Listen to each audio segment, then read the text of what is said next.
The planet is restless, Captain. They want their podcast, and they shall have it. I'll beam down to the surface. You have the bridge. Captain, that is illogical. These are Trek fans. They will challenge and dissect your knowledge with great emotion. It is a mission fraught with danger, peril, and grave risk. Suggestions? Send in the red shirts. Ladies and gentlemen, we are back. It's the red shirts.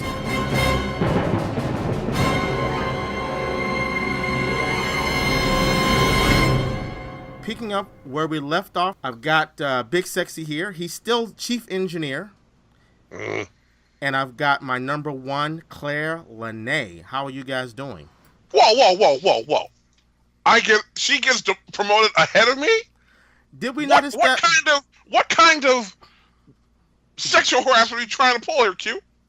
I went there. Big I Sexy, went there. If I'm sexually harassing you, kill me.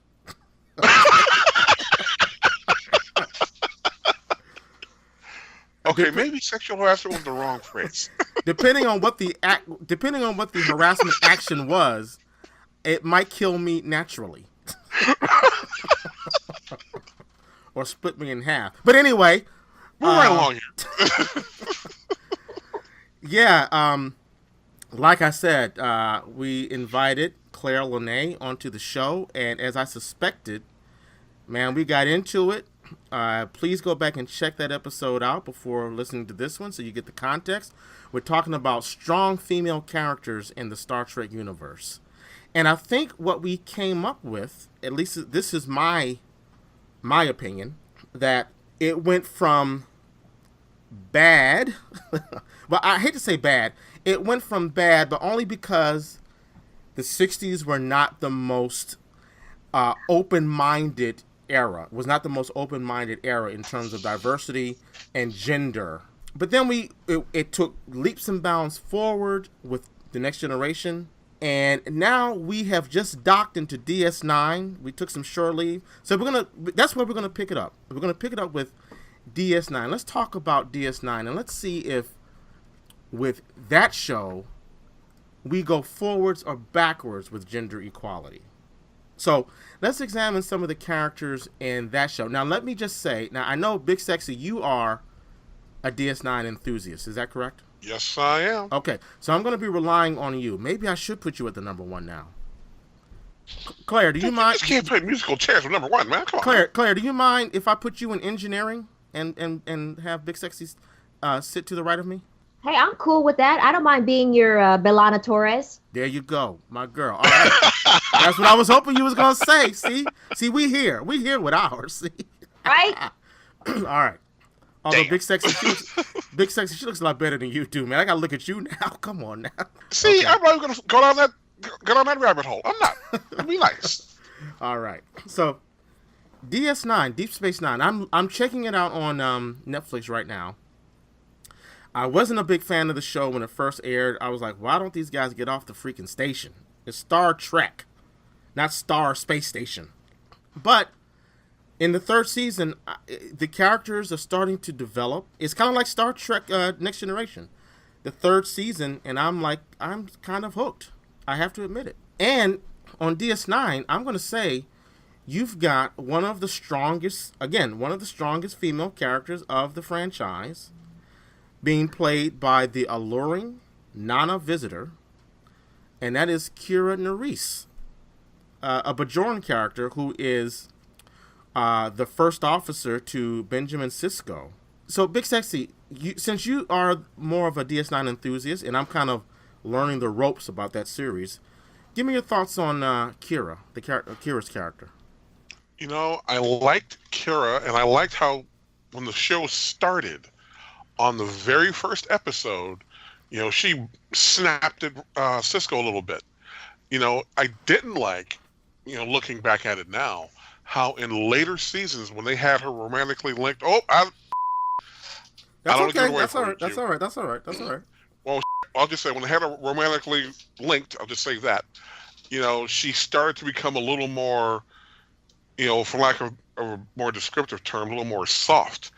You know, that doesn't sound like a good she thing. kind of lost that streak of I'm whipping your ass. Really? You know, but A little bit. Now, there were times that, while she was in command of the station, she had to stand up to some situations, and she handled it.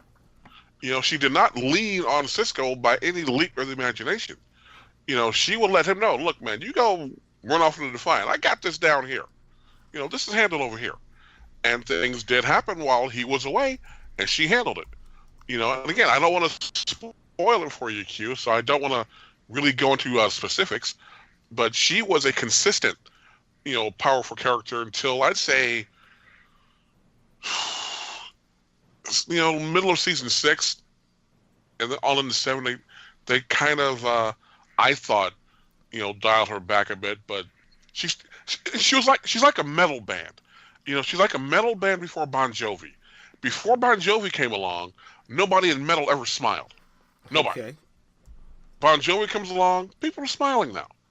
So season 6, she starts to smile now.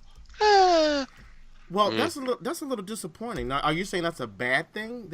I'm not. Wait, whoa! I didn't say it was a bad thing. I'm just saying, character-wise. I mean, I know characters evolve, obviously, and they kind of did the same thing to Worf a little bit when you think about it. So that's all I'm saying. They just, in fleshing her out further, she lost a little bit of that I'm gonna whip your ass vibe to it. Now, okay, so in the context of strong female characters, do you think that was a short sight on the writer's part? Did it affect, you know what I'm saying? Do you think they defanged her at all? I don't think they defanged her, because the story, as you will learn, becomes much, much, much more global in nature. So it really wasn't about an individual standing forward and saying, I'm going to handle this. It was really more about very, very large groups of people needing to be rallied to stand forward and say, we're not doing this. Again, I'm trying not to get into what's coming for you because you haven't seen it yet. Well, all right. I appreciate that. Let me just say, I'm on season 3. I'm just about finished season 3. Either that or I'm on the beginning of season 4. I tell you what, since you're a fan of the show, I just finished the episode. If you remember, I just finished the episode where Dr. Bashir, who used to be a horny motherfucker, God, you used to be. Wow, that dude was about that thirst. And they kind of toned that back because that was a little. We're talking about females. His character was starting to get a little problematic for me in terms of he was hitting on anything that had, well, I'm not going to go there.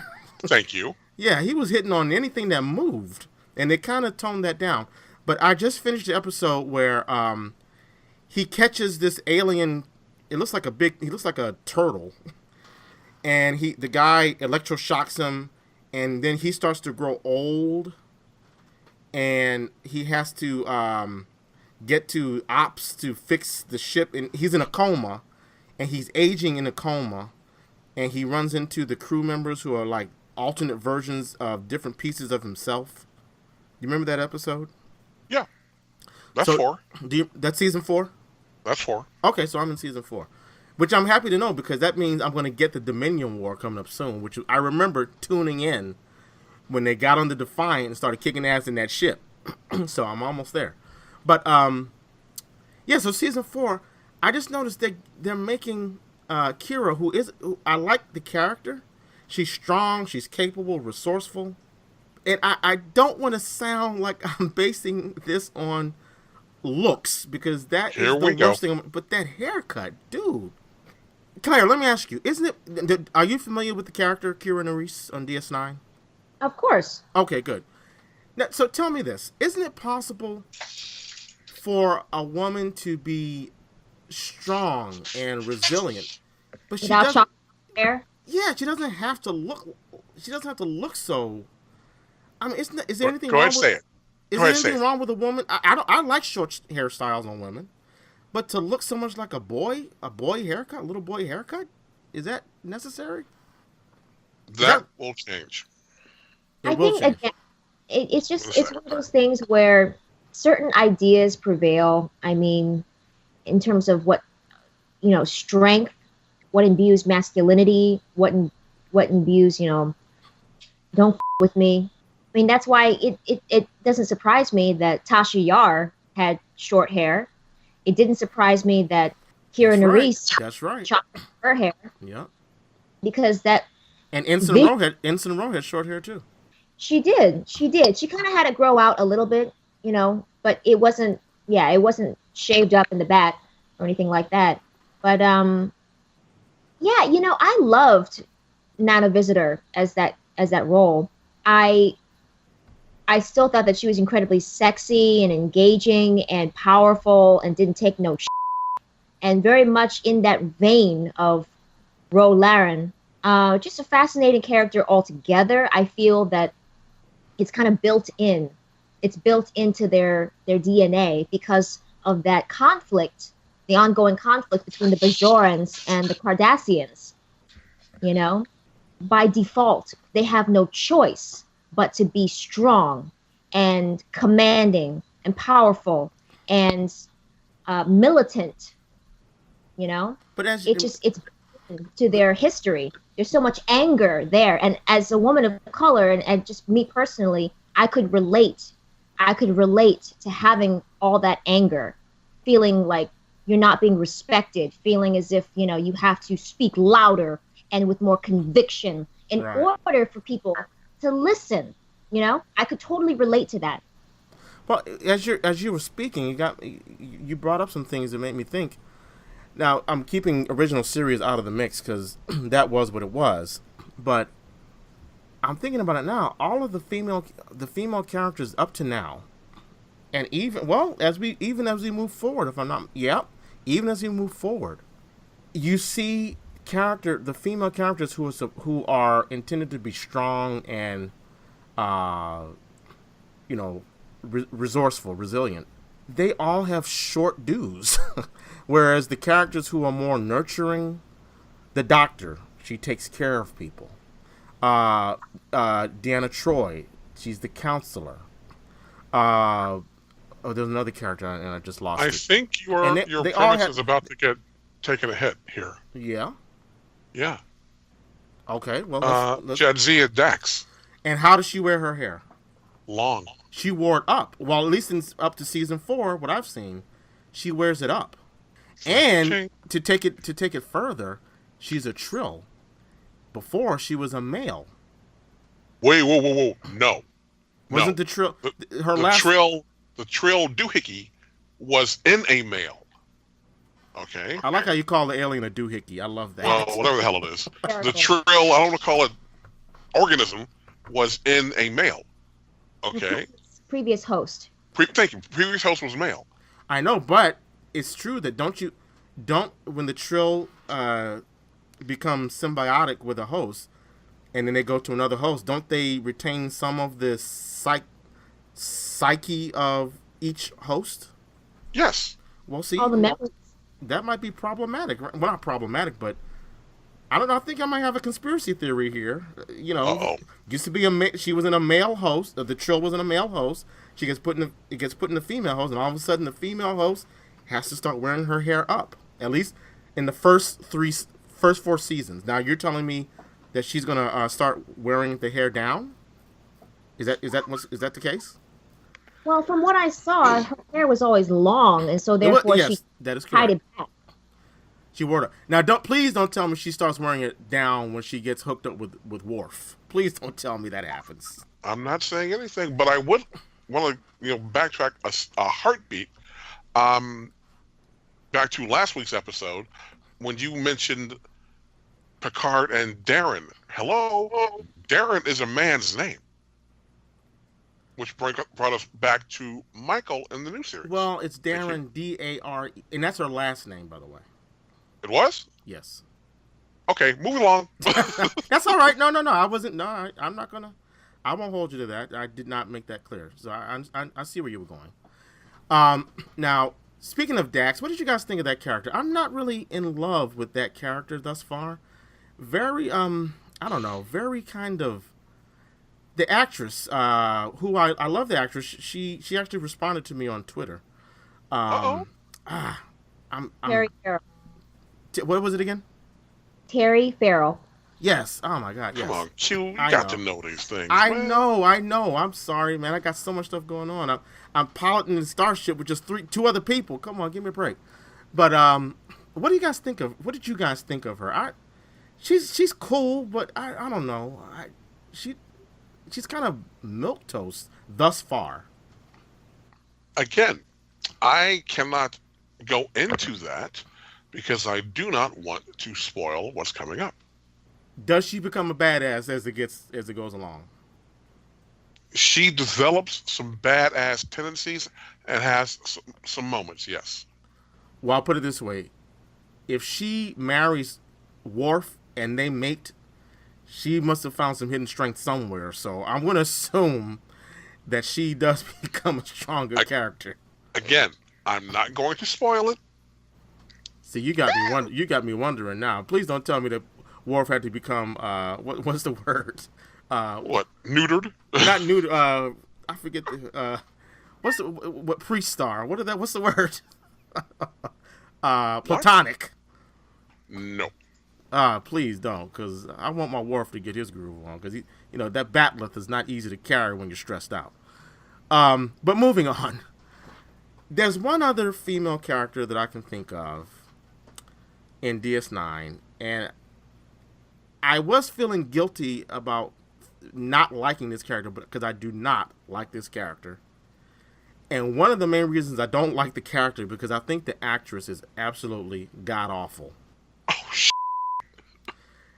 And that is, and I don't feel so guilty anymore because I researched her character, and there apparently was a blog entry that said, why do so many people hate?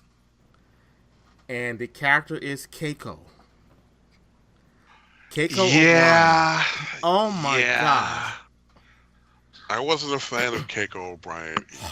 The Rosalind Chow was the actress. Horrible. I like her as an actress, but I don't like that character.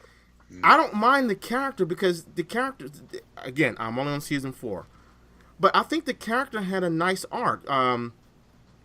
She and O'Brien are having, the arcs thus far is they're having problems in their marriage because O'Brien got transferred to this god-awful space station that used to be Cardassian run. It's a Cardassian space station, which has been taken over by the Bajorans, and Starfleet is now managing it. And so Keiko is like, I have no purpose here. And that's a great dynamic to put in DS9, which I understand now is kind of like a soap opera, a dynamic soap opera. That's a great plot arc. And then she gets a school. They kind of underwrite that, but then she leaves to go on some sort of mining quest or some sort of archaeological dig, which I'm glad she's off the show because the actress is horrible. Claire, are you familiar with this character? Of course I am. She was on TNG. Yes, she was. That's where they got married. That's right. Oh my God, you're right. That's right. right. Things Day. You're an actress, Claire. What am I off base? I just don't find the actress convincing at all. She delivers her lines like she's reading them off of a cue card. I mean, I didn't necessarily buy into the chemistry between her and O'Brien. I think she's okay as an actress. I mean, I haven't seen Joy Luck Club in such a long time, so I can't remember, honestly, anything that this woman has ever done aside from Keiko. She was in MASH in the last season. Oh, okay. MASH, the TV show? MASH, the TV show. She ended up marrying Klinger. Was she playing a teenager or something? Because she's not that old on DS9. She was not playing a teenager, no. Wow, how old is she then? Because that show was all... You ask a woman how old she is, man. Come on now. Okay. I'm just saying she looks very young on DS9, so I'm surprised she was playing an adult on MASH. You know us Asians, we got a long shelf life. Oh, y'all don't crack either? Is that what you're saying? Crack. You know, she's got a point, Q. Okay. Ming Na. Look at Ming Na. You know what? You ain't lying. That woman, I think she's 51. And fine. I know. I'm like, yo, what the hell? Patent that she's got the Fountain of Youth patent or something, because she is, ooh, wow, okay. When I saw she was 51 years old, I was like, this must be a typo. No, it's same thing. Kelly who? Same thing. She hasn't aged Kelly a day. who? She played in the X-Men. She played Deathstrike, right? Yes. Okay. Yeah. Yeah, man. All right. Well, that's interesting. But I'm sorry. I'm not enamored of the actress. I don't find her convincing at all. I don't hate her. I just found the character to be utterly useless. Exactly. Yeah. Exactly. Oh, you know what? I do remember her in TNG. You know what I remember? And I hated her in this scene. They're talking about, I don't know what the episode is. I don't know what the plot was, but they're sitting at dinner, and O'Brien made steaks or something like that. Some kind of red meat. Some kind of meat dish. And Keiko's like, what, we're having red meat? How did you prepare this? And he's like, I made it with my hands. I made it myself. You didn't use a replicator? No. You handled red meat with your bare hands? Actually cooked this? You know the episode I'm talking about, right? Yes, I do. That whole scene was a little bit weird. Wasn't it? Because the thing is that he was so tired of eating the stuff that she was making. Right. He offered to cook.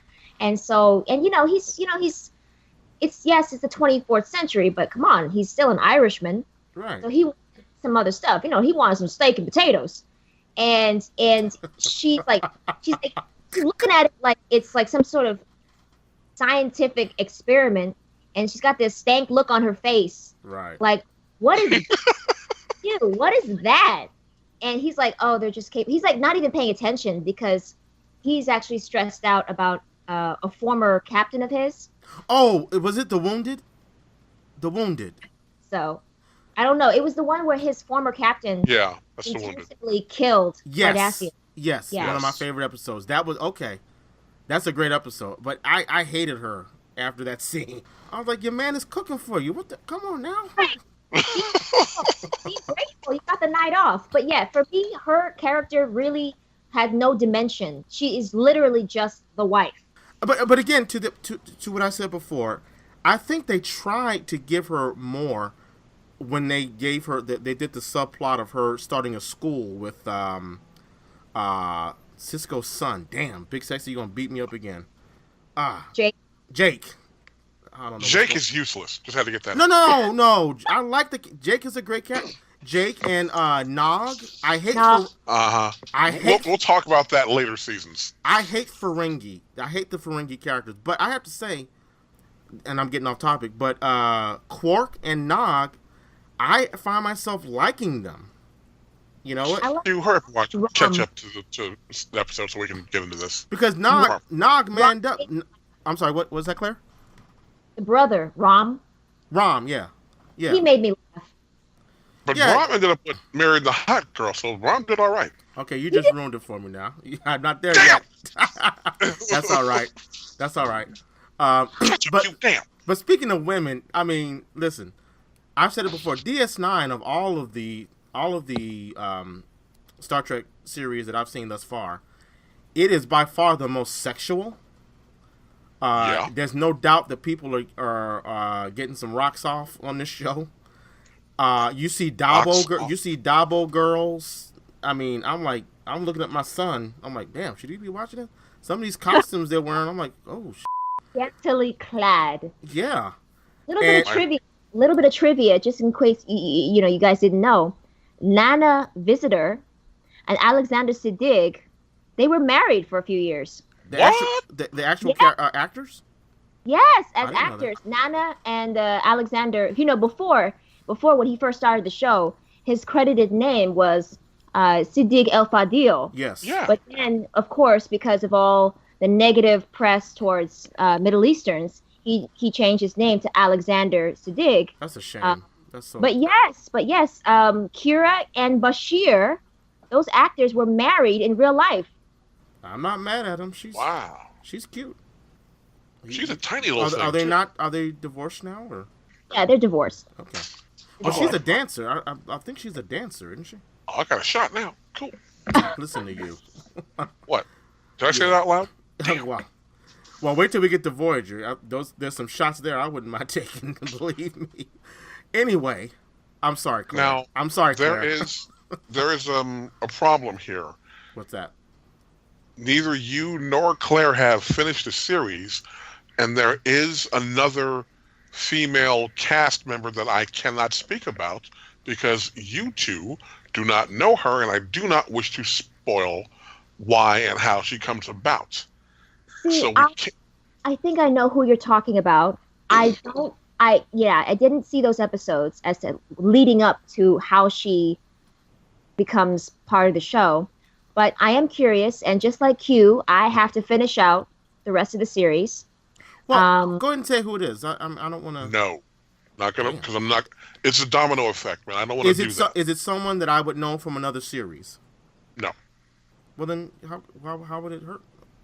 Just trust me. Because I'll just say this, Big Sexy. If it's who I think it is, because I was very aware of cast changes, because even when I don't watch every TV show or every movie, I'm very aware of changes in production, actors, writers, directors, all that stuff. So if it's who I think it is, the reason why Big Sexy can't tell you is because her coming onto the show directly affects another one of the characters, another one of the females on there. So that's why he's like leery about exactly. And it's not a character that I already know, you're saying? No, it is not. Well, I'm not. Damn. Okay, I might have to binge this overnight tonight now. What season is this character introduced in? I'd rather not say. You can't tell me what season? No, I can't. Because if I tell you that, that'll put, like a finite spin on other characters, and I don't want to do that. Okay, all right. It's not the founder, is it? The female changeling who's the leader of the No. Okay. She wasn't anyway. Wow. Okay. Oh, but see, that got me thinking. Yes. I don't know. I can't do it again. There's two characters now in later seasons that. Well, no. This character has already appeared. The woman who played Kai Wynn. Incredible. Oh, is that the Bajoran priestess or something? Yes, Louise Fletcher from Cuckoo's Nest. Right. Now I hate her. I hate that character. You're supposed to hate her because she had an agenda and she was slick about her. Yeah, I watched it. I don't remember what happened. There was an episode where the Vedic, Neresa's lover, Bareil, yeah. He was on his deathbed. I can't remember if he pulled out of that or not, and she was just worried about the negotiation. Did he make it? He didn't get killed off, did he? I can't remember. But no, I saw the episode. I just don't remember. I don't think he did get killed off. I don't remember what happened to him. I don't think he did either. But he did not get killed off. But I think they broke up, though. They broke up, and he went on his own way, right? Yes. Okay. Right. But the thing about Wynn was there was this one episode, I think in the first couple of seasons. In fact, before she became the Kai, she was a Vedic, and there were people doing vandalism to Keiko's school, and she was behind that shit. I think I do remember that. Yeah. I'm like, if you're supposed to be a person. Oh yeah, because she didn't. Come on now. She didn't want Keiko teaching something that went against the Bajoran religion. Bottom line, creationism versus evolution. That's what it was. Right. Oh, she was. I can't use either word. I don't want to use to describe her. I didn't like her, and that's a testament to the character. You're not supposed to like the character. Exactly. Well, nothing likable about her. So yeah, I think that sums up DS9. I think we're still. I know it's a little when you come off of TNG with all those strong characters, then you come to DS9. You got, Kira was the one holding it down for the most part, at least as of now, as of season 4. But I got to tell you, you guys are the best promotion for me to continue watching this show, which I will continue to do. So, let's now move into Voyager. All right. Now, you want to talk about a major step forward, but it's a kind of conflicted step forward. But I'm going to tell you this. Captain Janeway, she is not the captain to with. I see a lot of the other captain, the female captain that you mentioned, Rachel Garrett. I see a lot of parallels there.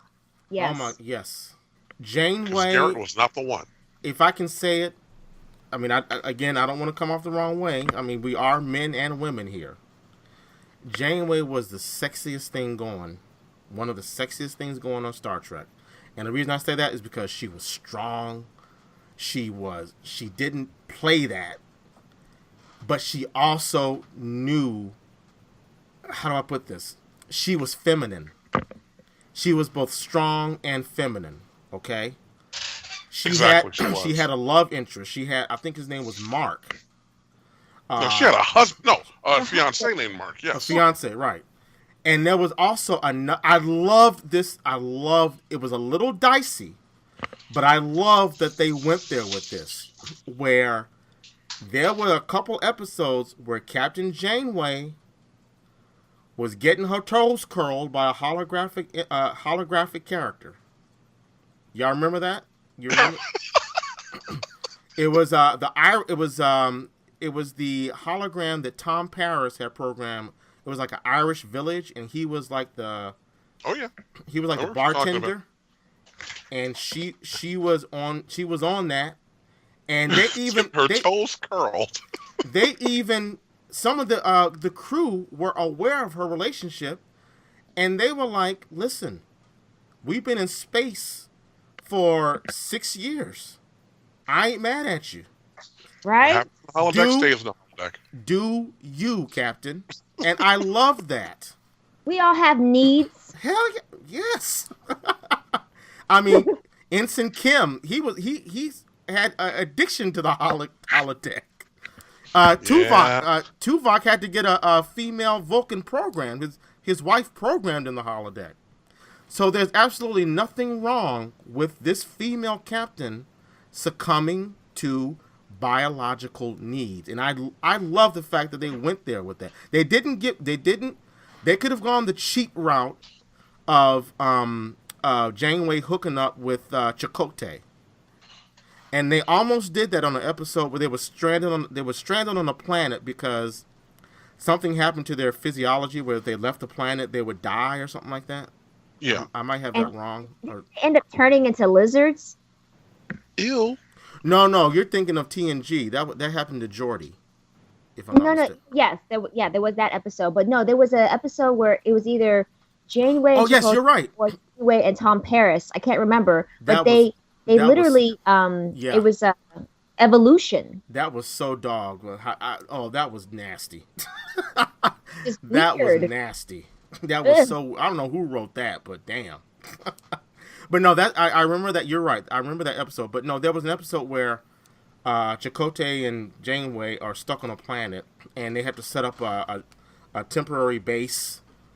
And I can't remember why why Voyager had to leave, but it was surmised that they had to stay on this. They had to live on this planet, and I think it had to do with something with a virus or something that they had contracted. Yeah. And there's a scene where one night, the Chakotay and Janeway are in this makeshift shelter, and they get kind of close. I don't think they actually did the do, but when they get back onto Voyager, they realize, okay, we got to keep this. I mean, it was basically they were both fanning each other off, like it's hot in here, but we got to keep this professional. I love that they did not hook those two up, because it would have been so lazy and easy to do. And I love the fact that this woman was able to be a woman and also be a strong captain. I love that. Claire, Big Sexy, any thoughts on that? Absolutely. You nailed it. For me, that's so important to find that balance. And I attribute much of that to Jeri Taylor. She came on Star Trek TNG as a writer, and incredible. Like, when you watch the behind the scenes stuff in the writer's room, listening to these people talk about the mentorship and getting notes from the producers and the showrunners and all that, they really described Michael Piller as the father and Jeri Taylor as the mother of the writer's room. And, much of that can be seen, their voice, their imprint in TNG, the later years, and then of course onto DS9 and Voyager. But I really feel that it's because Jeri Taylor was able to imbue in the voice, in the writing, that these are strong, intelligent women, but they are still women. Just because you're strong, just because you don't take no shit, and you are a badass, and you are a voice of authority, does not mean that you can't be feminine. Exactly. I agree 100%. A man, a man in a woman's body. To me, that's the thing, that lazy writers fall into that trap.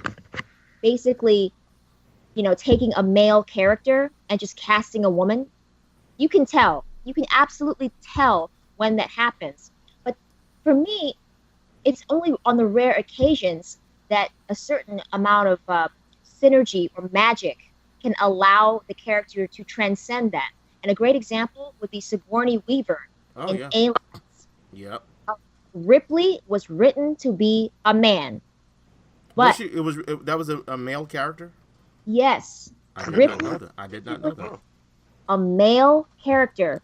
So in the first movie, directed by Ridley Scott, we get to explore this. And the thing with back in the 80s, you had this openness to that. You had people like Sigourney. You had people like Sean Young, who had a very androgynous look. So then in the second film, and I love that James Cameron directed the sequel, I love the fact that he understood and has always understood between that character and Linda Hamilton and, Zoe and Avatar. Like, he's always cast very strong women. But I love the fact that he knew from the get-go that it's only because they cast a woman that we felt more of a sense of vested interest in what happens. Because in the second film, when the mother alien creature is about to attack the little girl, Newt.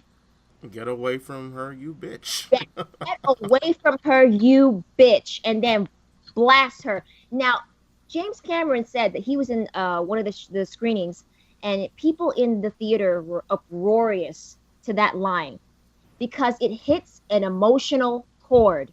You don't with a mother hen who's protecting her young. And there's some power to that. There's something that's very primal about that.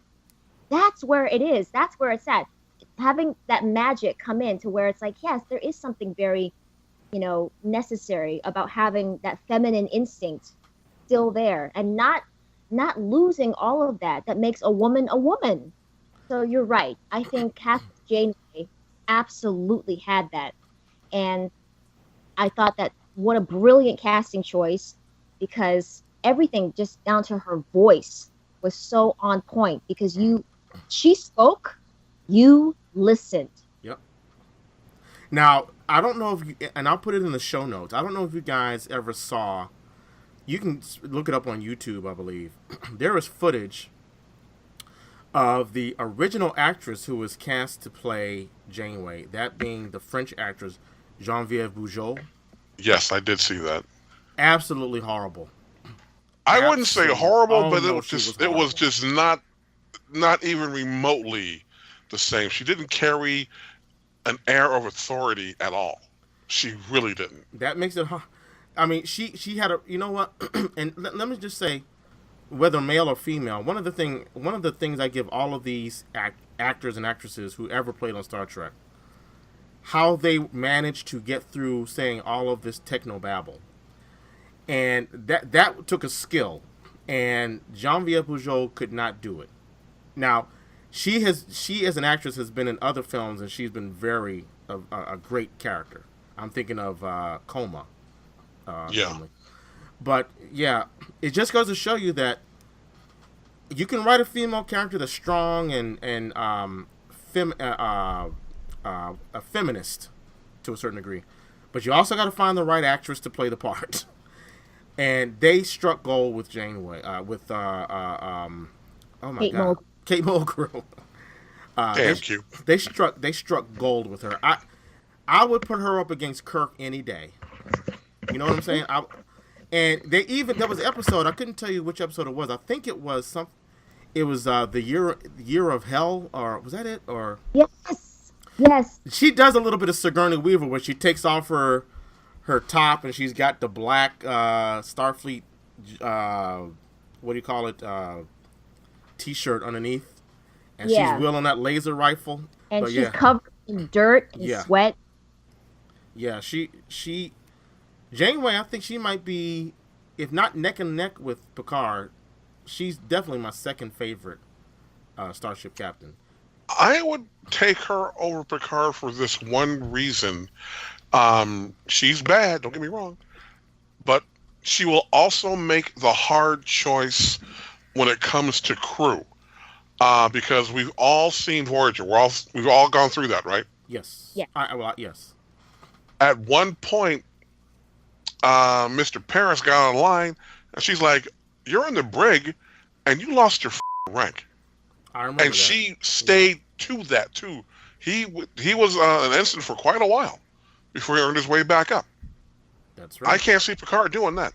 I don't know about that. I'm not gonna go that far. I'm going that far because he's had to. I've seen Data ream Worf, but I've never seen Picard really get somebody to that. No one else has really warranted it, but I don't know if he could. I mean, he could, but I don't know. I just don't know. Well, you could say that that's more a reflection of the crew, because Exactly. maybe Tom Paris. I'm just speculating. Tom Paris was a great character, but maybe subconsciously he felt like since his superior was a woman, he could step to her a little bit, and she had to smack him in place extra hard. Hey, And no one would do that with Picard. If you test her, you see what you get. Now he knows. I mean, remember the episode where Janeway? It was an episode where I can remember the actor's name, Mark Gerlich, I believe. I can't remember the character's name. They run across this alien species where they're going through their space, and they have to submit to checkpoints every other day.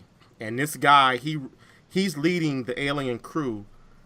They're kind of like Nazis. They come on. Yeah, I remember that one. And she actually, then he acts like that he's a defector, and they begin a relationship. And you think that he's actually going to defect, and she gives him some secrets to something, or I forget, some secret tactical plans. Sensitive information. Yeah, and they're on the bridge, and then he reveals, "Well, Captain, thank you for that," and he reveals that he was a double agent. He was not going to defect. And Janeway looks at him like, "You disgust me," or something like that. Was it all just a game for you? And I'm sitting there thinking, "Damn, Janeway, damn, you deserve some happiness and whatever." And then something happens. I don't remember, but Janeway had the upper hand. And the guy was like, What's going on?" It's like, and she says, "I'm not that stupid." I'm like, that's my, I can't say the word. That's my girl right there. Janeway was no joke, y'all, okay? If you haven't seen Voyager, please. It gets maligned, and I think there were a lot of jokes when the show first was announced. With the theme of the show was they get lost. That they were saying the first female captain to lead a series, first thing she does is get lost. She doesn't know how to drive. Oh, Damn. That you guys don't remember that? I remember those jokes clearly. I remember the jokes when 7 of 9 came on board. Okay, so you went to 7 of 9. I wanted to talk about B'Elanna Torres first, because she was another character that B'Elanna Torres. Love her. Yeah, she started off as kind of one note, just angry, right? Yeah. And I'm thinking, this is a male writer writing this character who's got some frustrations with women. She's always angry, okay? But they really developed that character to almost to the point where I thought she was one of the most well-tracked characters throughout the series. We learned about her past. There was one excellent episode, and I have to say this. It made me identify with her as an African American, and made me I've always identified with Klingons as an African American. I've always kind of felt like Klingons were, whenever you had a script they had to do with Klingons being treated unjustly, or particularly a lot of it happened in Star Trek 6. I always kind of identify with them. I And know it was, what episode you you're know talking what I'm talking about. about? It's when Love that. she's a little girl and she goes on a camping trip with her dad, and she's bullied by all the other kids, and she wants to take away her ridges or something. There's some kind of operation where she can get her ridges removed. So what happens is that Milana and Tom, they got married. Right. Okay. Oh, So it was the kid. They had a kid, right? And yes, that's what they it have was. to have a baby. They're gonna have a daughter. That's what it was. Yes. Yes. So she was able to see a pre-visualization of what the daughter will look like. Right. So when she saw the ridges, but they're a little bit more subtle, obviously, because it's going to be only a quarter Klingon as opposed to half. Right. So they're a little bit more subtle than hers, but she still sees them. And she tries to play God and alter the genetic physiology of the child while it's still, in utero, in her womb.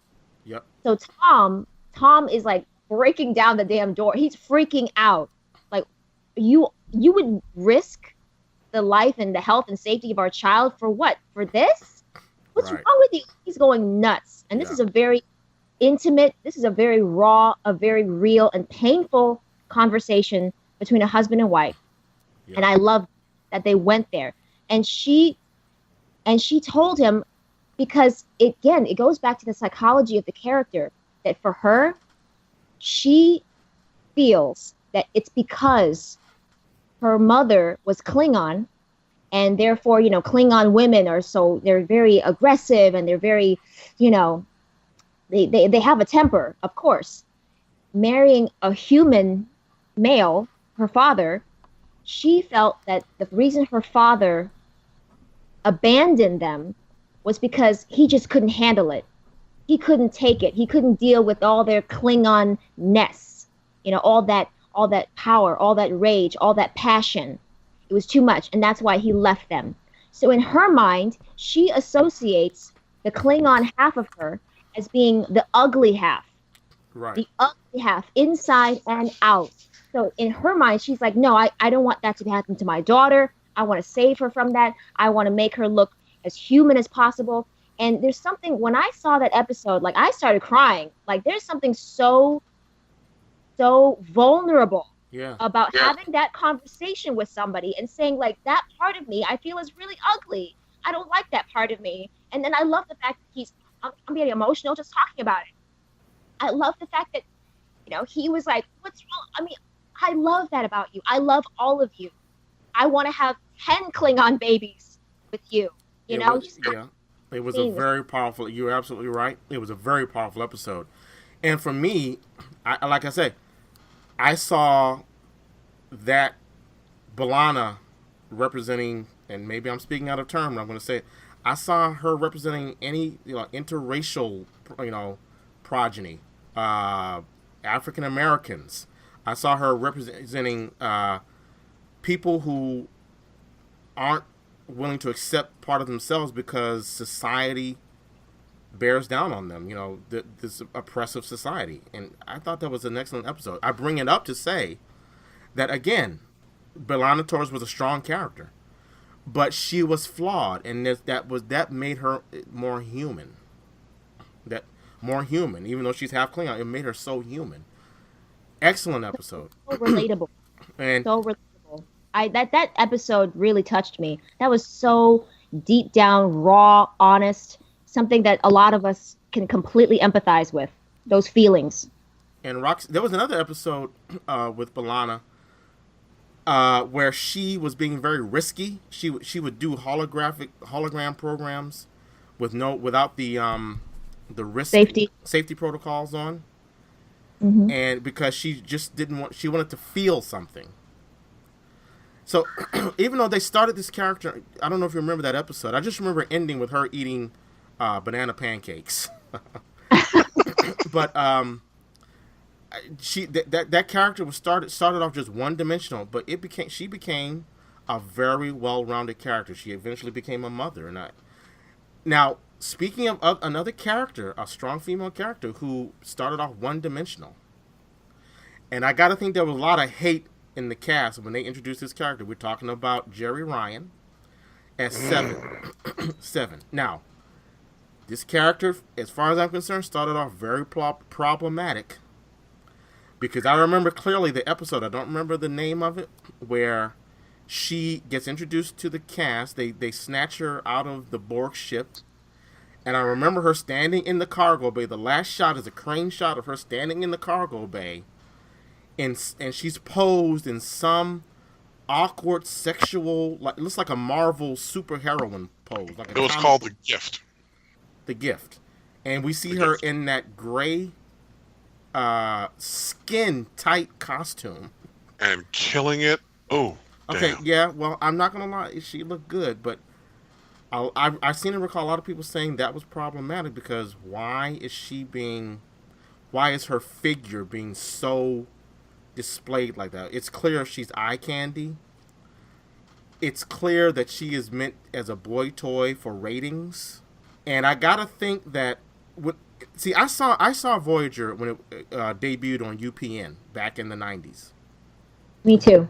And I assumed that I didn't remember it until I hadn't seen it since it first aired. And I seem to recall thinking that Janeway and Torres were given short shrift when that character was brought on board because she's so sexy and all that.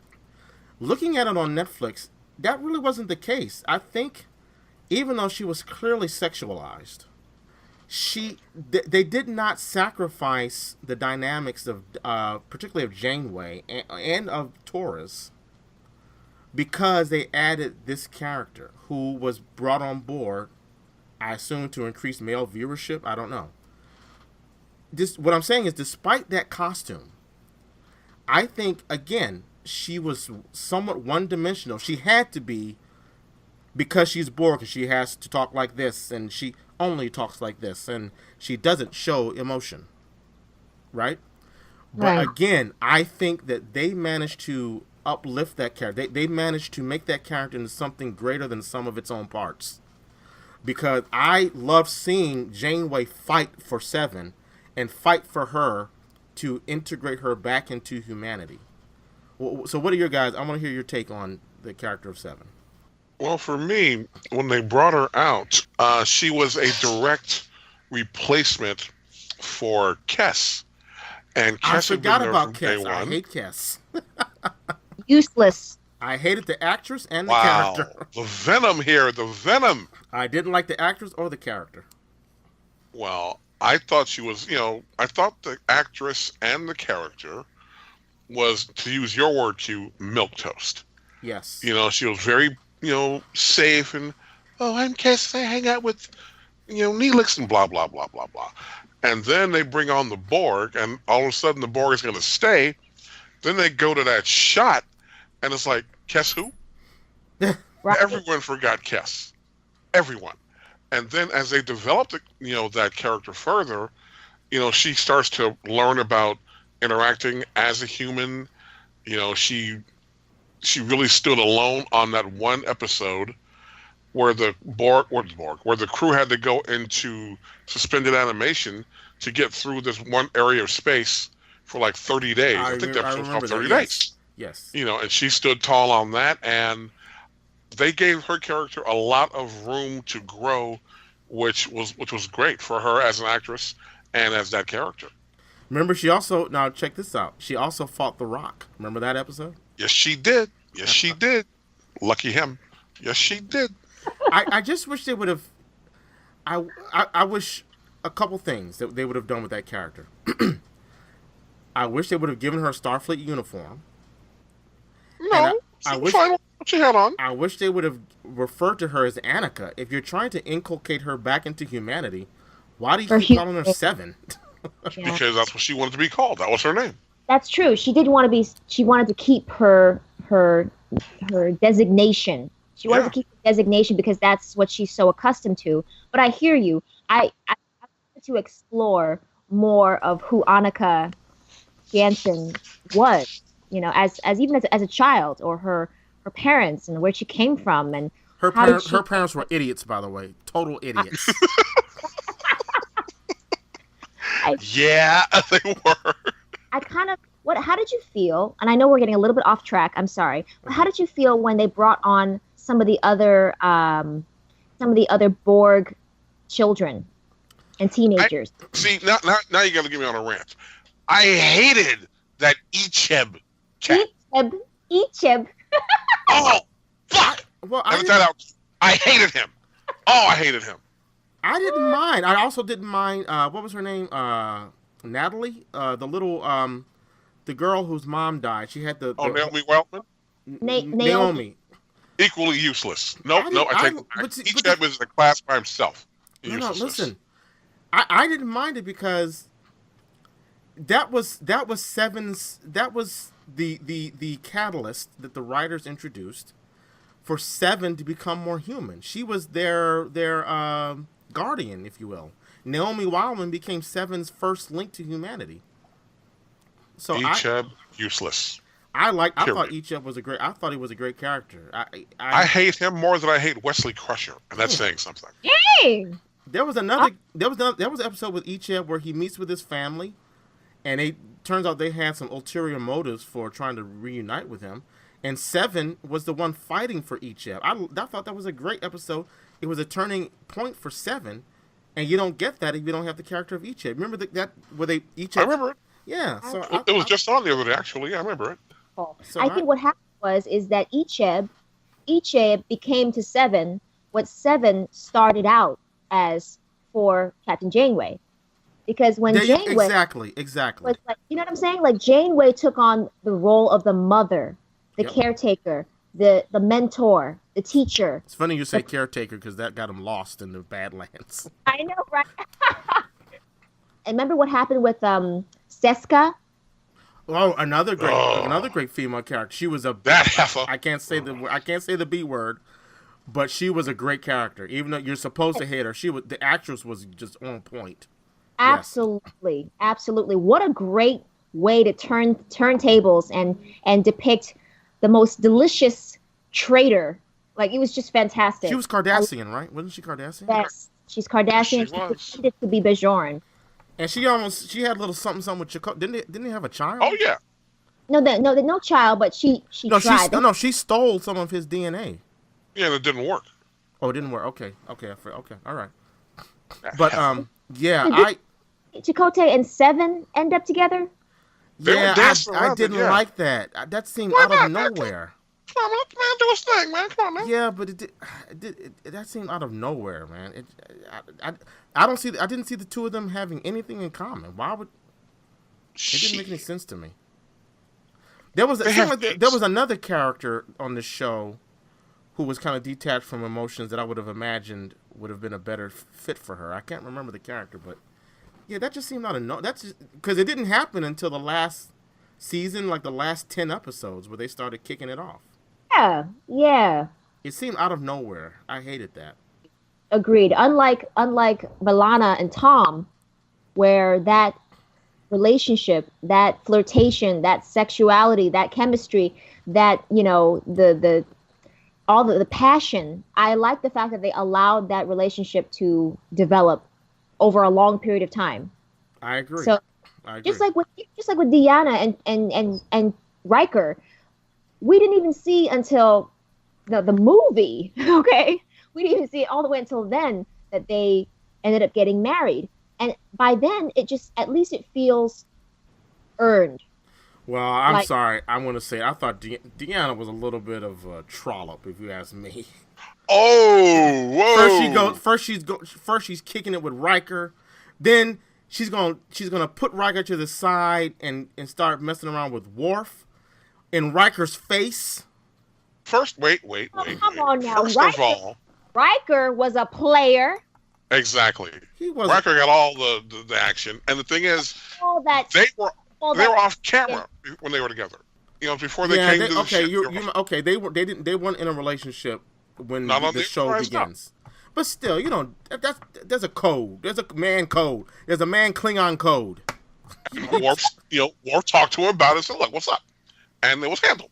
And you see what happened in All Good Things, where wasn't Worf still kind of like on a I seem to remember they had to approach Worf. He was now big in the Klingon Empire, and Oh yeah, Riker says, "I hope Worf is still not harboring a grudge." Remember that? And they had to go meet with Worf for some reason in the last episode of TNG. But anyway, vaguely, but that is probably one of the best series finales I've ever seen. That's very true. Ever. And you know what's funny? We're talking about Voyager. I think that was one of the worst. I have to say it. I hate the way they. I did like seeing an older Admiral Janeway just running shop. To me, that was like, let me take that back. It wasn't one of the worst because now I'm thinking about it. Admiral Janeway was kind of on her Kirk in Search for Spock. Because she wanted to go back in time to get her crew back way before they got back. I just didn't like the fact that it started off with where they're already back. I didn't like that at all. You know what I'm talking about? I vaguely recall. When the episode starts, you see Voyager flying over the San Francisco Bay. And then you see it pulls back and it's a screen. So they're watching it on screen and they're like, yeah, 20 years ago today or however many years. Right, I hate that. Voyager returned. And then we see the old characters. And then Janeway goes back in time to get the transwarp drive from the Borg Queen or something so that she can get them back earlier. Yeah. I thought the finale was garbage as well. It could have been a lot better. Lazy. That's a cheat. That's a shortcut. I did, and even though I said it was the worst, I'm going to take that back because I did like what I saw with Janeway. But yeah, they could have written a little bit better. But yeah, so I want to move forward, and I just want to say, so I think with Voyager, we've got a lot of strong representation, female representation. I hope you two agree. I mean, between Janeway, Seven, and B'Elanna, even though Seven, again, we know what the intent was with her wearing that costume that was painted on. Hey now. I think that I think it's a tribute to Jerry Ryan, what she did with that character. I agree completely. I agree. And then after Voyager, we got Enterprise. Now, Yawn. Only thing I remember about Enterprise and female characters, I know there was one Asian ensign, I believe. Soto? Oh, yeah. Talia Soto, I think her name was. Yeah, the pilot. The pilot, okay. And then there was T'Pol. And the only thing I remember is on the very first episode, the pilot, we see her sexualized to the nines in a sonic shower with and killing it with Connor. I can't remember the character's name. Connor Trinier. I think that's the actor's name. And I'm wasn't he Trip? Trip. Yeah, I hated that name. I know. Oh. And I was like, really? I mean, listen, I'm liking what I'm seeing, but this is not a Vulcan I'm watching right now. She's fine as hell, but that's not right. That's not right. Jaylene Blaylock, you should have said something. Because it was awfully cold in that sonic shower, if I recall correctly. Yeah. Okay. Stop. Now, and they didn't. Now, wait. Don't get me wrong. I love the ladies, but that was not necessary. It was not necessary. Okay, that was not necessary at all for, especially a Klingon character. No. You mean Vulcan character? Okay. That's what I said. A Vulcan character. Although, hey, with that cleavage that Lursa and B'Etor wasn't showing, I wouldn't mind seeing cute. Stop. I knew you were gonna go there. Stop. I knew it. Shout out to them characters too. They were female. They were female. They did some dirt. Right. And I just want to say, I say this every time. My one connection to Enterprise, that show, is that the I can't remember his name. the black character. I remember he was a boom baby. I can't remember what that meant, but the black character. There was a black character on the bridge. His name was the actor's name was Anthony Montgomery. Oh yeah. So he's Wes Montgomery's nephew or son, the jazz. The guitarist. Was he the one that died when the blue cloud got in his head? I'm gonna tell you what, you don't. I have no clue. You said more than I ever knew about Enterprise. If he died. Oh no, I'm sorry. I thought no. That's okay. That's okay. Sorry, I thought you were talking about TNG. Okay. Oh no. I'm talking about Enterprise with Captain Archer. But that guy, his name is Anthony Montgomery. He's from Indianapolis, where I grew up, and I used to hire that guy for supermarket commercials. And then one day I look up and he's on Enterprise. I'm like, what the hell? Wow. So shout out to Anthony Montgomery. The guy who played the captain, I hated him in that role. I don't remember him enough to hate him. I like him. Like, I remember him from Quantum Leap. Yeah. And that's it. I liked him in Quantum Leap, He's I hate him in this. He's on NCIS New Orleans, I think, now. I don't watch any of those. Is that show still on? What? He's on a new show now. He's on is it on? Is it NCIS or CSI? CSI? They're both the same to me. Yeah. I don't watch either one of them. All those abbreviations. He plays it's CSI New Orleans, if I'm not mistaken. But so I can't really speak to Enterprise. I got nothing. Yeah, I don't either. Honestly, it just never piqued my interest when it originally came on. And yeah, it kind of threw me for a loop, seeing all the trailers and the commercials with Jaylene Blaylock naked in the shower. Right. I'm like, I don't know how I feel about this, but this does not like Star Trek. She wasn't naked. I thought she was scantily clad. Was she naked? I mean, I don't know. She could have been, because it was looking good. In the shower. Well, yeah, that, again, I'm a heterosexual male, so it was, I'm not going to lie, I liked seeing it, but it was stupid and totally unnecessary. So people out there, if you want to write in or send us an email about some of the female characters that you felt were well represented on Enterprise, please feel free to do so.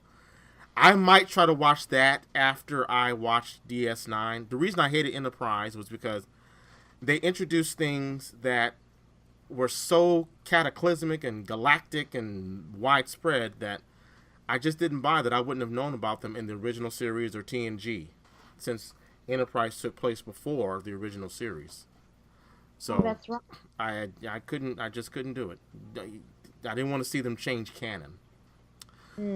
So we just got through all of the series. Just a couple of other quick shout outs. I want to go through some of the films, because I got to tell you, some of the films, as I said before, we got some problems. Houston, we got problems. Or should I say Regular One, we got problems. We got a lot of problems. I got a lot of problems with you people. Yeah.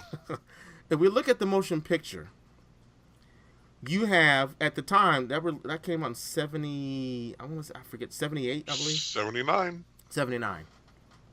And go back into the archives. That was one of the first shows we did. The title of that show was Star Trek The Motion Picture, What Went Wrong? And I think that's an appropriate title. But you have one of she was a sex symbol back at the time, Persis Khambatta. Now, Claire, Big Sexy and I think I'm going to assume we're a lot older than you are, so you may not remember this. Do you remember that actress? I vaguely remember the movie. Okay. I just remember a bald-headed lady. There you go. And I just remember that the movie was slow as hell. You know what? You basically summed it up. Although, if you're a true Trek fan, you're still going to love that movie, which I do. But I don't hate anybody for hating on that movie. But you have Ilea, who gets taken by a probe. And when she comes back, ironically enough, we were just talking about T'Pol.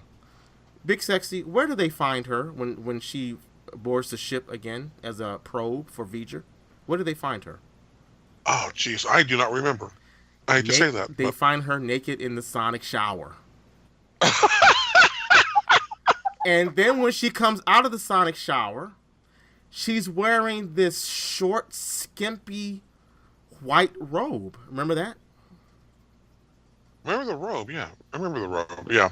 Now, cause I just saw it recently for the show we did, and the movie it just doesn't hold up. But that was a problem, because basically she's a probe. I mean, the Freudian influence is there, okay? And she is she's subservient because she becomes subservient. First, she's like a a non-empathic, non-emotional probe. And Kirk, being Kirk, he pimps out Decker and says, "Yo, Decker, run that game on her because y'all used to hit it, right? So run that game on her so that we can, the probe can access Ilea's memories." So thematically, what you're saying is the only way to access a woman within the subconscious of this probe is her love for the man. Am I? Y'all don't hear me. Are you hearing what I'm saying here? So you got a woman wearing a skimpy robe, and the way that they have to try to get through to this probe is for the man to utilize his past sexual relationship with the woman that the probe is mimicking. To coax her into revealing information. Well, the point was that Ilea was taken and she was killed, but her essence was created into this I'm going to call it an android that looked like her and had her psyche so that Voyager could put a human presence or a humanoid presence on the Starship Enterprise so that Voyager could learn about humanity.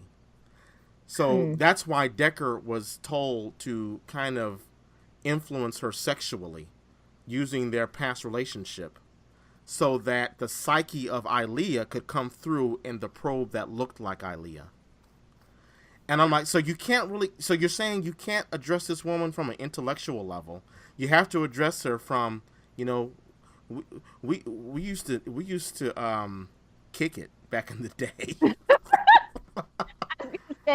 I was gonna say something stupid like bump uglies. Wow. Ain't nothing ugly about it unless, well, anyway. Claire, what do you think? Maybe you don't remember that theme, but what do you think of that as I've described it? I found it, I can see it being an issue. Yeah. I can see that being problematic, certainly in a more modern, landscape of storytelling and sexual politics. Yeah, I don't know. The whole thing was a little bit out there. Even for Star Trek, to me, it felt a little bit out there. But yeah, I don't know. I'm sure if I really examine it, I could see a similar trope in other genres or other stories or whatnot that aren't even from the 1970s or 80s, in which there's going to be some sort of coaxing or manipulation based on a previous relationship. But see, I don't know. That's just one of those things where it's always been that balance. Here and there you'll find examples in which we just talked about it. 7 of 9. To me, initially, when I first saw those trailers, and this was even before, Blaylock on Enterprise, in terms of like being sexualized, I look at these characters, and of course, my initial reaction is to scoff, roll my eyes, and to assume that I'm looking at some fanboy's, wet dream, on the big screen, come to life. Some fembot, who's that Stepford sense of like beauty and grace and femininity, but no emotion, doesn't argue, doesn't raise her voice, just is very, like I said, I that's my initial instinct when I see these types of characters, that don't really have any depth, initially, that they're just there for a 12-year-old boy to, have fantasies about. But you could see that in lots of these types of movies. That's weird science. Come on, we've seen this throughout. Wow, that's a deep pull right there. You went way back for that one. We've seen this before, and that's why, to me, it doesn't bother me. Especially when the time period. So much of these stories, as iconic as they are, it's a product of their time. Well, point well taken. Although I would have liked to have thought that at this time we got, well, this is it's 79. What am I saying? It's not like we had conquered all our demons at that time. But I just want to go back to this article. Now that what I just pointed out, it was in this Screen Rant article, and I just want to go through real quick.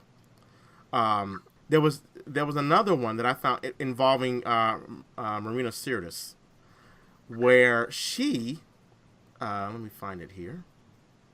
She complained. Apparently, she had a problem with the uniform that she wore for almost 6 years in Next Generation. And I want to read this. It's just it's interesting. And this is Marina Sirtis from her perspective. She once described her TNG first season wardrobe to a New York Comic-Con crowd as a cosmic cheerleader outfit. Yes. And suggested it was more suited to a caged go-go dancer than a Starfleet officer. But it didn't end there. The only reason we can come up with for Troy's bizarre, non-standard outfits is that she was supposed to be the show's hottie, and they wanted to show off her curves. Tasha Yar wore a uniform. Beverly Crusher wore a uniform. All the women wore uniforms except Troy, which made no sense whatsoever. Now, I don't know that Troy was a commander. She was a counselor, so maybe she didn't need to be given a Starfleet uniform, but her uniform did stand out. Ironically, and they point out here that it was that complete asshole Captain Jellicoe in the episode. What was the episode? What was it called? Not Redemption. It was a two-parter where Picard gets captured. Chain of Command. Thank you. Yes.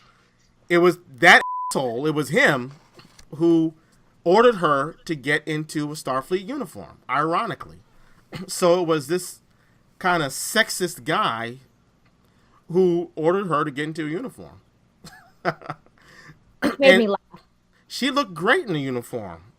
So I hated. I thought her wardrobe looked weird. It looked just strange to me. It's bizarre. Yeah. They all do bizarre things with her outfits, with her hair, and like I remember her cleavage always had to be out.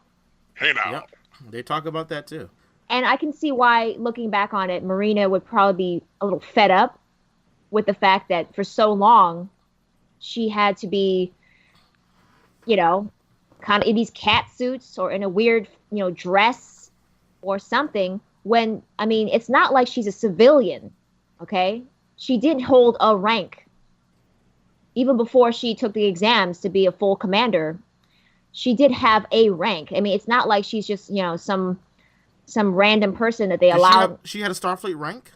Yeah. Yes. Yeah. Yes, that's why she took the exams. I thought she was just a counselor. I thought she was just a counselor.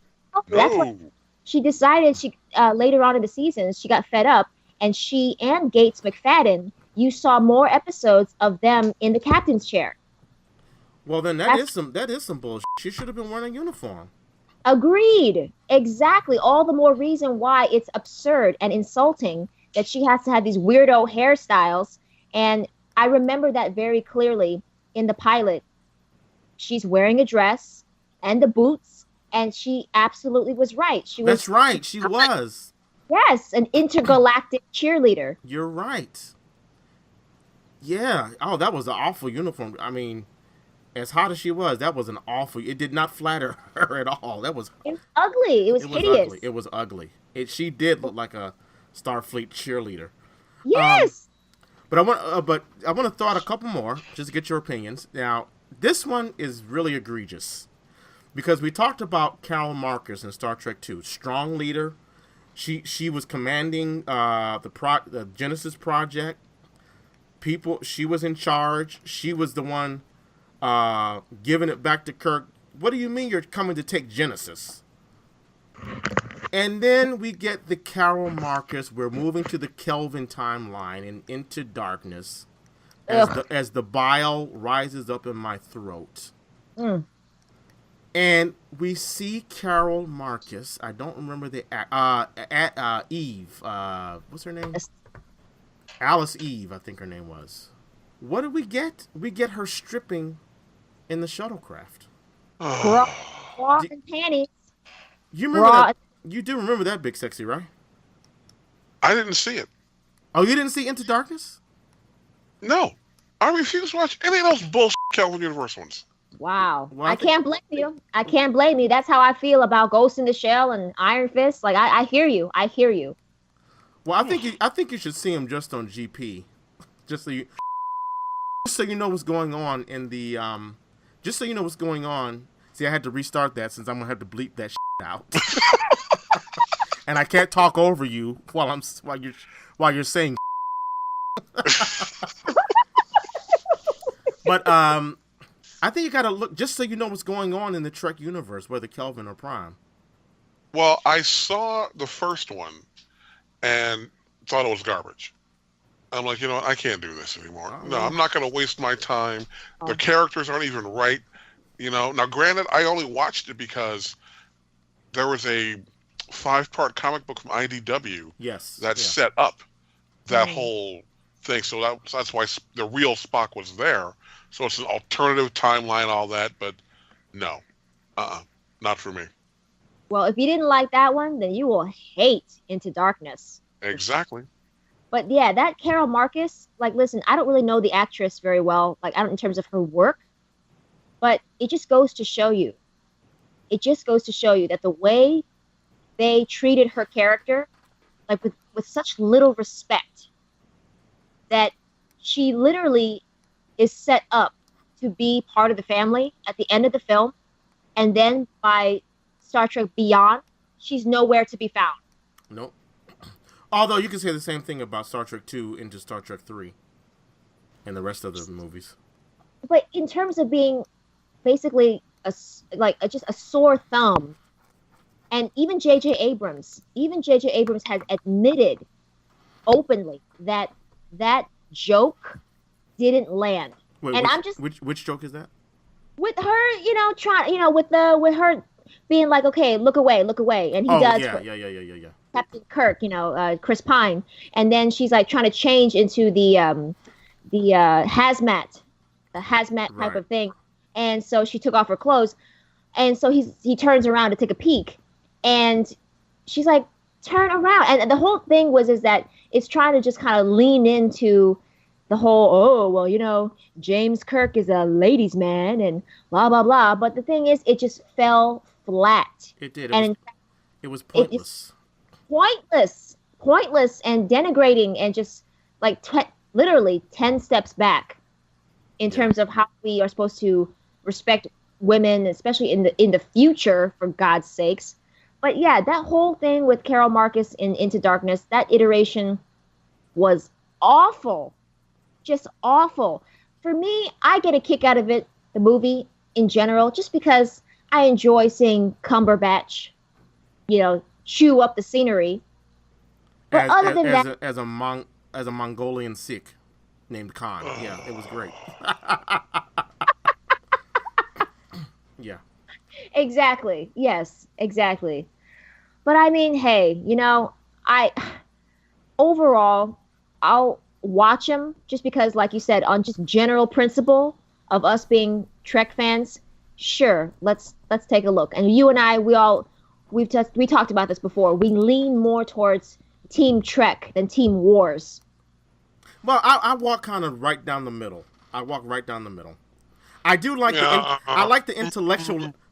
I like the intellectualism of Trek far more. It gives you more than Star Wars does, But I walk right down the middle. But real quick, I just want to we're going to start to wrap things up here. But a couple other characters I want to mention, and just to give a little bit of shine to the Kelvin universe, we did just see in Beyond, which is my favorite of the 3 Kelvin movies, which isn't saying much.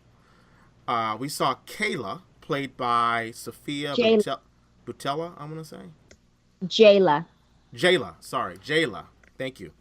Played by Sophia Boutella, the French actress who was in Kingsman. She was the actress that had the razor skis for legs, I believe. Yes. And she's going to be in... Say again?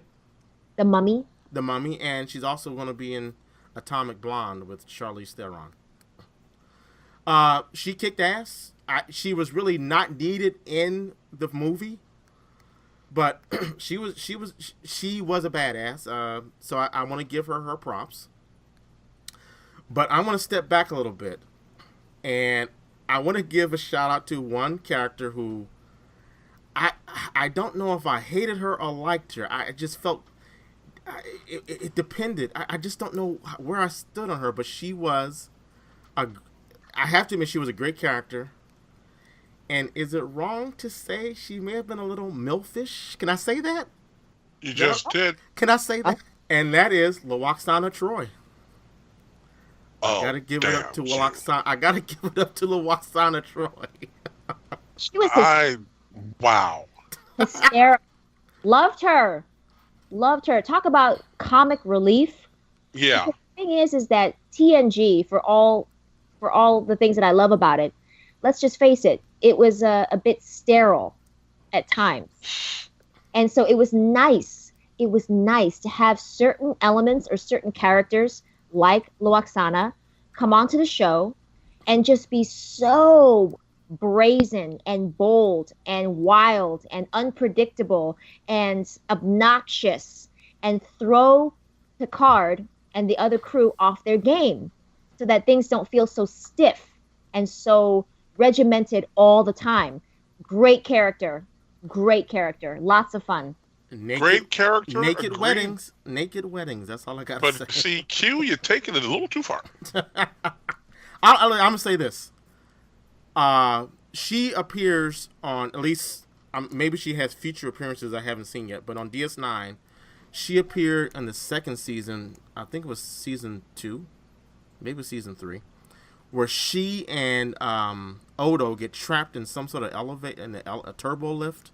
Yes. Yeah. Yes. I ain't lying. She looked. Damn, Q. Man. Oh my. Look at you. I'm just saying, maybe I need to get checked or something, but. And then you know what? Odo, he has to regenerate. Yeah. So she gets to the point where she can convince him that, listen, I'm someone that you can feel comfortable around, okay?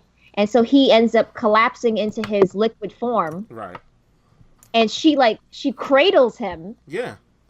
As that goo, and I was like, okay, all right.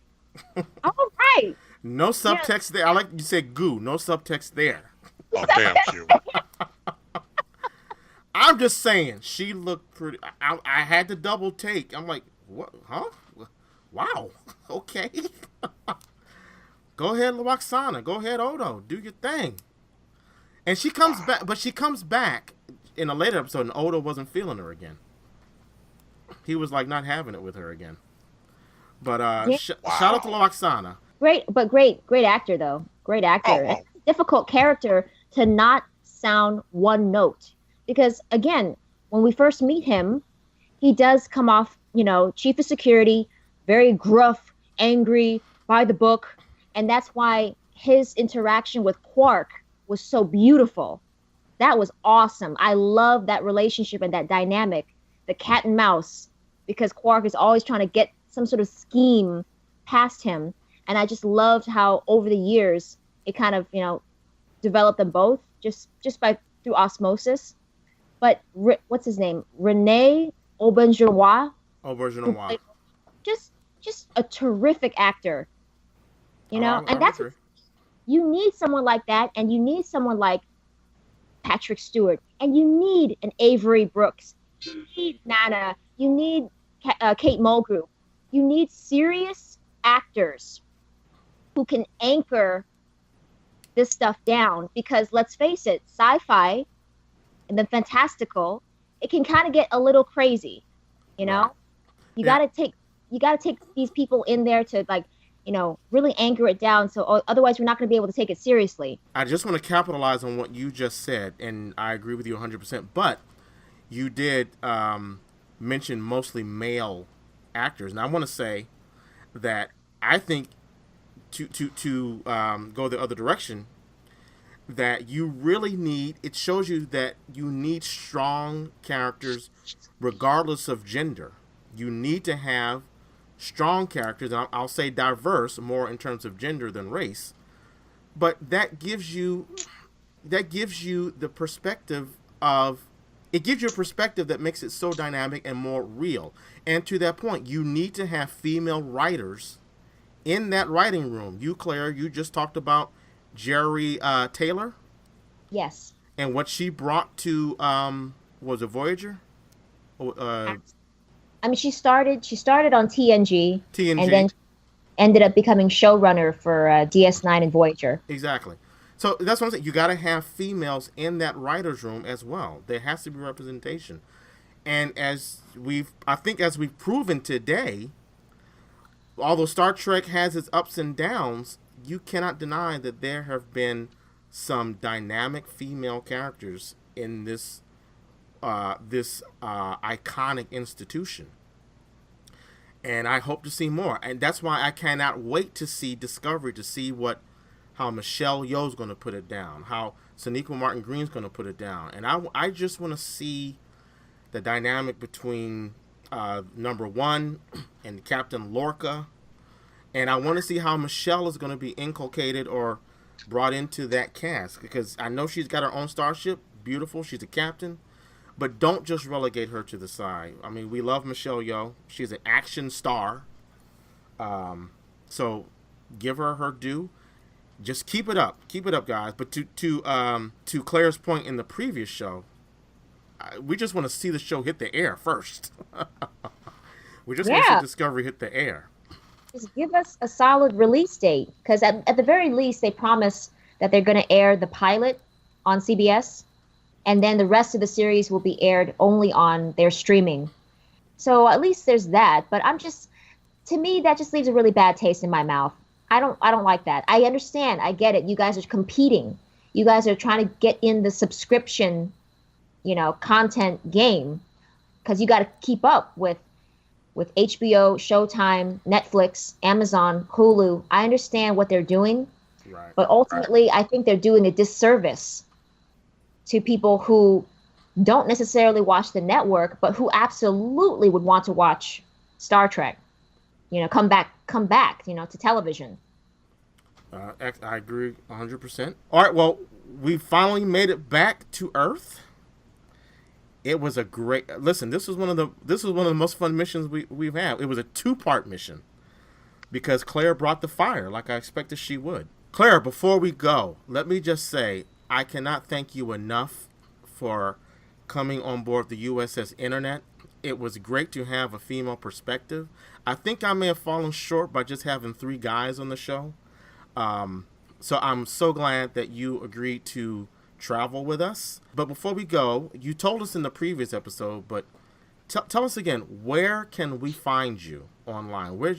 How can we get in touch with you? Oh, absolutely. You can always get in touch with me on Twitter. It's at Claire Lanay, ClaireLanay.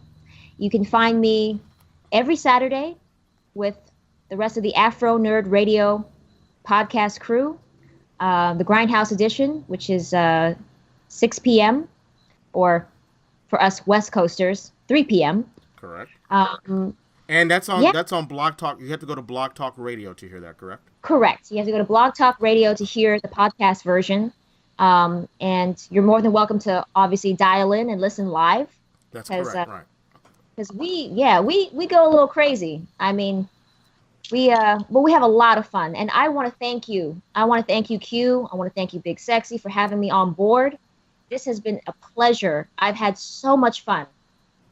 Oh, well, now, listen, I'm not going to treat you like Darren, like Picard treated Darren and had her shipped to... You are welcome to come back. You are a crew member now. Daryl B was a crew member. He's always welcome to come back. I'm not treating you like Darren now, okay? Good to know. No harassment on this show. And Big Sexy, just for the hell of it, tell us where we can find you. Well, I can be found on Facebook in my civilian guise as Mark Wiggins. I can be found actively on Twitter at WSE Mark. And I can also be found here at the Red Shirts. All right, and you can also find me. I do double duty when I'm not the captain of this starship. I review movies at Real, REEL, QStorm, QSTORM, realqstorm.com. So go check that out. And if you want to reach out to us on the Red Shirts, you can reach us through Twitter, Red Shirts 1701. You can reach us on Facebook, Red Shirts, a Star Trek podcast. Search for us on Facebook there. You can reach us on Tumblr under Red Shirts. And you can email us, redshirtspodcast@gmail.com. This was a hell of a journey. That's all I can say. Thank you, Claire. As always, thank you, Big Sexy. But we're out of here. We will see you on the next mission. Take care, guys.